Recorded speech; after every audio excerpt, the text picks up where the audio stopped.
নন্দীগ্রামে হাতছাড়া হলো তৃণমূলের গ্রাম পঞ্চায়েত দখলে বিজেপি সমর্থিত নির্দলের। উড়ল গেরুয়া আবির। রাজ্যে সরকারের পরিবর্তন ঘটার পর থেকে রাজ্য জুড়ে গ্রাম পঞ্চায়েত, পঞ্চায়েত সমিতি, জেলা পরিষদ ও পৌরসভা হাতছাড়া হচ্ছে তৃণমূলের। নাগরিক পরিষেবায় আস্থা রাখছেন বিজেপির ওপর। এবার রাজ্যের মুখ্যমন্ত্রী শুভেন্দু অধিকারী খাস তালুক নন্দীগ্রামে 1 নম্বর ব্লকের কেন্দামারি গ্রাম পঞ্চায়েত হাতছাড়া হলো তৃণমূলের। 2023 সালে পঞ্চায়েত নির্বাচনে কেন্দামারি গ্রাম পঞ্চায়েতের 22টি আসনের মধ্যে তৃণমূল প্রায় 13টি আসন এবং বিজেপি সমর্থিত নির্দল পায় 9টি। বাংলায় বিজেপি সরকার ক্ষমতায় আসার পর গ্রাম পঞ্চায়েত প্রধান, উপপ্রধান সহ বেশ কিছু সদস্য ইস্তফা দেন। পঞ্চায়েত নিয়ম মেনে মঙ্গলবার গ্রাম পঞ্চায়েত প্রধান ও উপপ্রধান নির্বাচিত হন।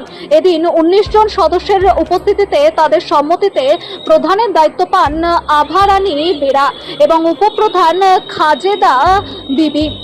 গ্রাম পঞ্চায়েত উন্নয়নের স্বার্থে সমস্ত সদস্যরা প্রধান ও উপপ্রধান মান্যতা দেন। নবনির্বাচিত প্রধান আভারানী বেরা জানান, এলাকার উন্নয়নের জন্য রাজ্যের বর্তমান সরকার বিজেপির সাথে হাত মিলিয়ে কাজ শুরু করেছে। আগামী দিনে গ্রাম পঞ্চায়েত সকল সদস্যদের নিয়ে এলাকার উন্নয়ন করাই আমার মূল লক্ষ্য। বিজেপির মণ্ডল 1-এর সভাপতি ধনঞ্জয় ঘরা জানান, তৃণমূলের প্রধান, উপপ্রধান সহ সদস্যরা গ্রাম পঞ্চায়েতে না আসায় উন্নয়নের কাজ থমকে গিয়েছিল। পঞ্চায়েত নিয়ম মেনে নতুন প্রধান ও উপপ্রধান নির্বাচন হলো। তারা আমাদের সাথে থেকে এলাকার উন্নয়ন করতে চান, আমরাও তাদের পাশে থেকে সাহায্য করব। মুখ্যমন্ত্রী হয়েছেন শুভেন্দু, আমাদের মুখ্যমন্ত্রী হয়েছেন।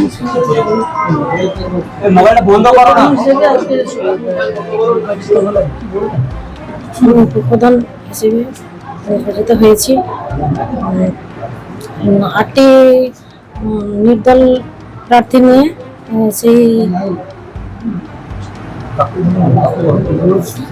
আমরা অঞ্চল গঠন করতে পেরেছি, বিজেপি অঞ্চল গঠন করতে পেরেছি। সেই নিয়ে আমরা আগামী দিনে সবাইকে নিয়ে স্বচ্ছভাবে কাজ করব, সেটাই আমাদের লক্ষ্য। আমার নাম খাদিজা খাতুন। তো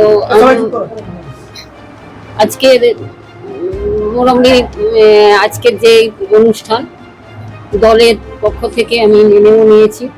দল যা করেছে সিদ্ধান্ত সেটা আমি মাথা পেতে নিয়েছি। আমি চেষ্টা করব যে যাতে জনগণের কোনো ত্রুটি না হয়, আপ্রাণ চেষ্টা করব। হ্যাঁ, আর প্রথমত আমাদের কাজটা আগে এলাকার আমাদের জল নিকাশিটা সবচেয়ে বেশি প্রিয়, কারণ এই জলের সমস্যাটা, জল নিকাশি মাঠে আমাদের এই পূর্ব এলাকা চাষের প্রচুর ক্ষতি হচ্ছে। আর আগে দেখবো যে এইটা নিয়ে আমাদের আলোচনা। তো আমি চেষ্টা করব জনগণের যাতে যতটা পারি আমি আপ্রাণ চেষ্টা করব, এই বলে আমি শেষ করছি। অঞ্চলের জনপ্রতিনিধি 17 জন উপস্থিত ছিল। দেখুন, আজকের কেন্দ্রমারি অঞ্চলের প্রধান, উপপ্রধান নির্বাচন হলো। আমরা আমাদের কাছে যে ইনফরমেশন ছিল 17 জন, কিন্তু আমরা দেখলাম 19 জন জনপ্রতিনিধি উপস্থিত হয়েছিল।